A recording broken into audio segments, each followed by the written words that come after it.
Very well. Brian O'Neill heads up the nonprofit Insurance Institute. It's funded by large auto insurance companies whose goal is to make cars safer. Why would the insurance companies care so much that they would fund this multi-million-dollar building? We are trying to push car design so that they are better, so that there will be fewer injuries, fewer claims, fewer medical bills, which will benefit us all. There's no doubt new cars today are safer than ever. Automakers have made vast improvements. Seatbelts and airbags are saving lives. But as you'll see tonight, some cars may not be as safe as you think. The Institute says with belts and airbags working, now it's time to focus on crippling leg injuries.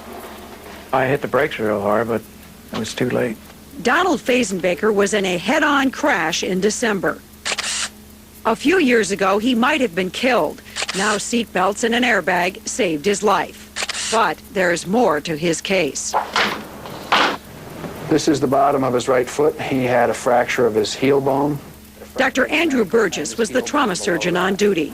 He had a fracture in the ankle joint right here. He had a fracture in the middle of his tibia or shin. His knee had no major injury. And between his knee and his hip joint, his thigh bone was fractured in several places.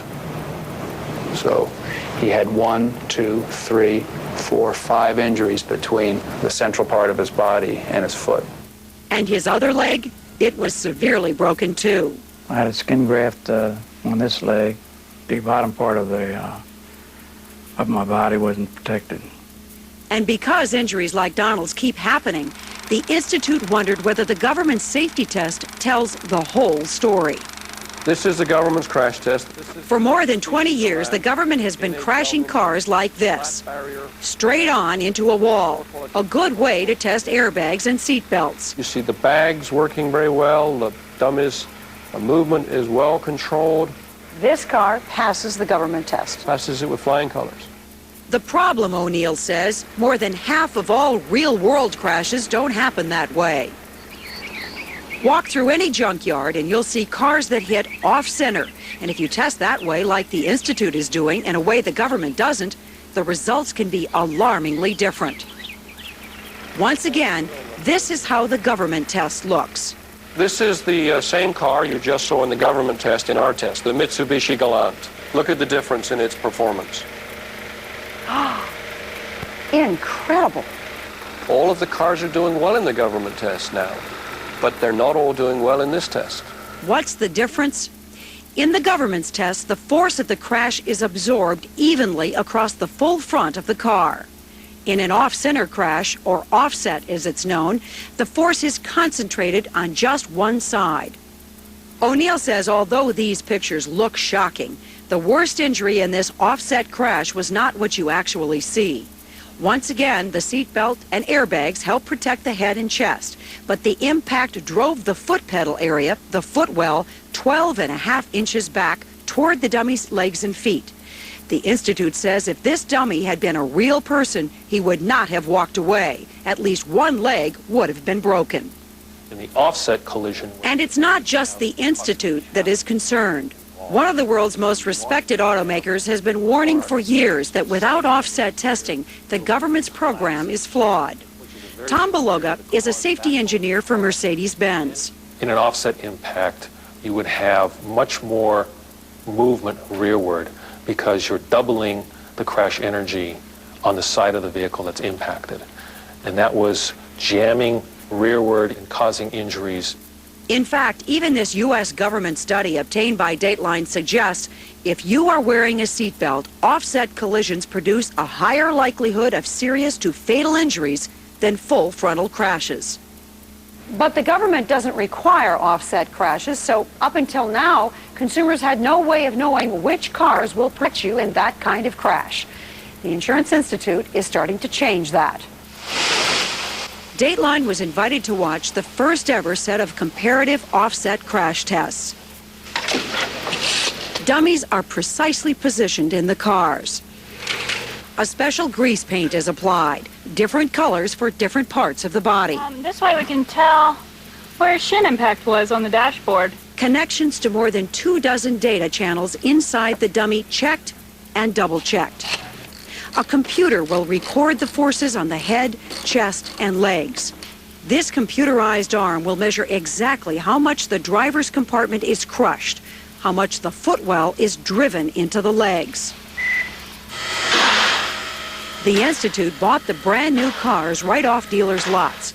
Each car will be tested at the same speed, the same angle, the same conditions.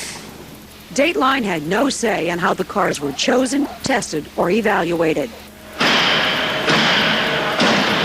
Charging. The car being tested, the 1995 Volkswagen Passat. What are the legs looking like? They're a left little high. lower. The Institute's high-speed film shows what happens in a test designed to simulate two cars colliding in an offset crash at about 38 miles an hour. The C-tracks failed. You can't see the right foot.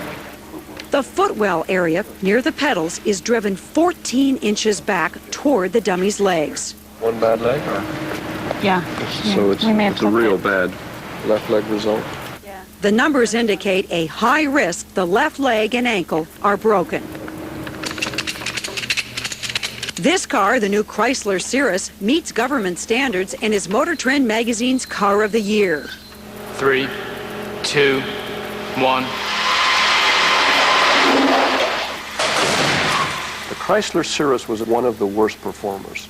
As you watch the slow motion, remember, this test is designed to simulate a real-world crash at 38 miles an hour. The seat belts and airbag protect the head and chest, but what you can't see is the damage to the legs. The center console has come over on the right side of his right foot. The dummy is trapped, and the computer readings indicate high risk that both legs are broken. We took the Cirrus offset test to the man in charge of the government's crash testing program. Dr. Ricardo Martinez heads NHTSA, the National Highway Traffic Safety Administration. This crash caused the footwell to move in 15.5 inches, and the dummy appears to have broken legs and broken feet. Correct, and that's a real problem with real-world crashes. Which would lead people to wonder, why doesn't the government do offset testing? Well, we're very concerned about it. We think it's an important issue. We applaud the Insurance Institute for doing this sort of test. We think it's an important test. We just don't have the money right now to do that. But it's not just whether the government should be doing a new test. The Institute's findings raise questions about whether the information the government is handing out about the test it already does is misleading. That foot looks in a very bad position. Every year, NHTSA releases a list, like this, rating car safety. The more stars, the safer the car. 5 stars is the highest you can get in our ranking system. It means that given that category of car, that it is the, quote, safest car and the one that performed the best. I'm quoting from your own guidelines here. 5 stars means a 10% or less chance of serious injury. Yeah, that's pretty good. That's pretty good. Let's look at one of your 5-star cars, the Ford Contour. Now that's interesting. You notice that because of that offset, there's a little bit of motion this way. Dateline showed Dr. Martinez the Institute's offset crash test and its analysis of what happened. Performed very poorly, major intrusion. If you look at the footwell here, you see it's actually tearing and ripped apart in there. Tell me realistically, what would happen to somebody's feet if they were in this car? So this is a crash where someone could not walk away. This is a crash where you'd have major injuries, breaks, dislocations to both legs, both feet. This car gets 5 stars on the government's test. That's misleading. This car is not that good compared to other similar cars.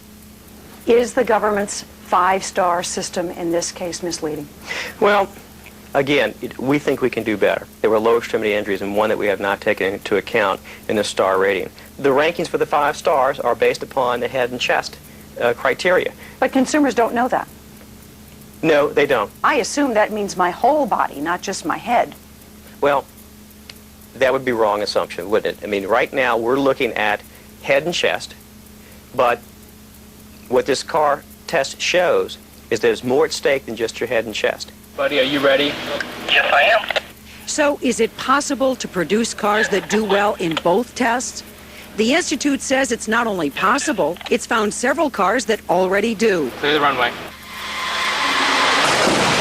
The 1995 Ford Taurus gets high marks in the government's test, and it passes the Institute's test, too. The safety cage is held together very well. The dummy's head and chest aren't injured, and neither are the legs. They're good numbers. Much better than most of the cars tested so far. And it isn't just Ford. Although General Motors sent us a letter saying designing vehicles to perform well in the Insurance Institute's test could increase the risk of head and chest injuries, one of its cars did well in the offset test. Watch what happens when the Institute tests a GM car that also has the best possible rating from the government. This is the Chevy Lumina, one of the best performers. Look at the difference. Very little intrusion in the footwell area. This was one of our standout cars. Proof, O'Neill says, that cars can protect the head and chest and the legs. Tomorrow, the Institute will release a full ranking of all 14 cars it tested, based on structural damage to the car, how much the dummy moved, and injuries. 3 cars are rated good in the offset crash test overall: the Chevy Lumina, the Ford Taurus, and the Volvo 850. The Institute ranks 4 cars as acceptable: Toyota Camry, Subaru Legacy, Honda Accord, and the Mazda Millennia. 1 car, the Saab 900, gets a marginal rating. 6 cars get an overall rating of poor from the Institute: the Mitsubishi Galant, the Chevrolet Cavalier, the Chrysler Cirrus, the Volkswagen Passat, the Nissan Maxima, and the Ford Contour. But listen to this.